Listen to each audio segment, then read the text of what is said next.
Kenaikan harga bahan baku plastik terjadi dalam beberapa pekan terakhir.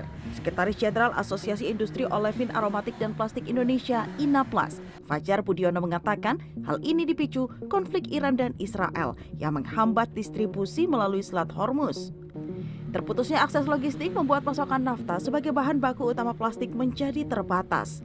Sejumlah pabrik bahkan telah menyatakan force majeure sehingga ketersediaan barang di pasar menjadi langka. Dalam 2 pekan terakhir sebelum Lebaran, harga bahan baku plastik terus merangkak naik.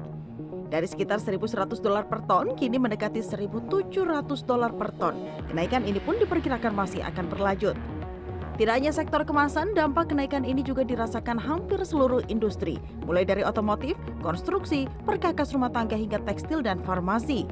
Pelaku industri dihadapkan pada 2 pilihan, yaitu menaikkan harga produk atau melakukan efisiensi. Salah satunya dengan mengurangi ukuran produk atau mengganti material agar lebih hemat biaya. Di sisi lain, distribusi juga berpotensi menjadi lebih mahal seiring kenaikan harga energi. Kondisi ini diperkirakan baru akan terasa lebih nyata setelah Lebaran, sebab saat ini aktivitas produksi dan distribusi masih terbatas. Dengan kondisi geopolitik yang masih belum menentu, harga bahan baku plastik diperkirakan akan tetap tinggi setidaknya hingga akhir tahun. Jadi tidak hanya bahan jadi plastik.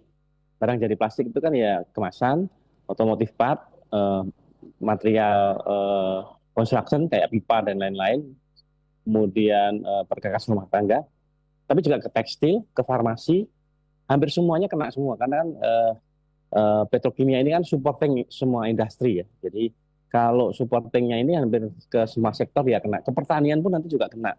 Karena apa? Karena pasca panennya kan mereka harus menggunakan packaging juga. Jadi semua sektor kena. Di tingkat pedagang, kenaikan harga ini terjadi pada seluruh produk berbahan dasar plastik dan mulai terasa memberatkan. Pemilik toko plastik mengaku harus tetap membeli barang dengan harga yang lebih tinggi agar usahanya tetap berjalan.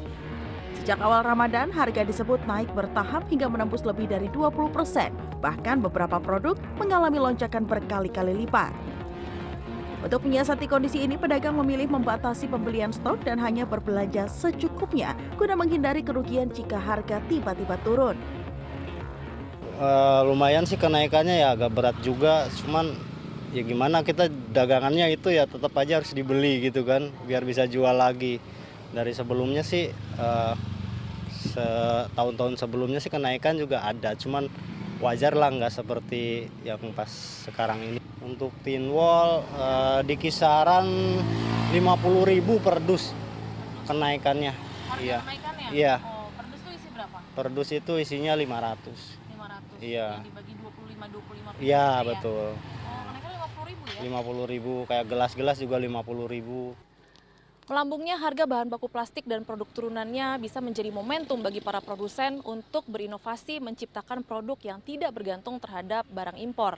Sementara kita sebagai pemakai bisa lebih bijak untuk memanfaatkan kemasan plastik maupun produk sejenisnya dengan cara menggunakannya kembali. Desi Aritonang, Andika Surahmanto, Jakarta.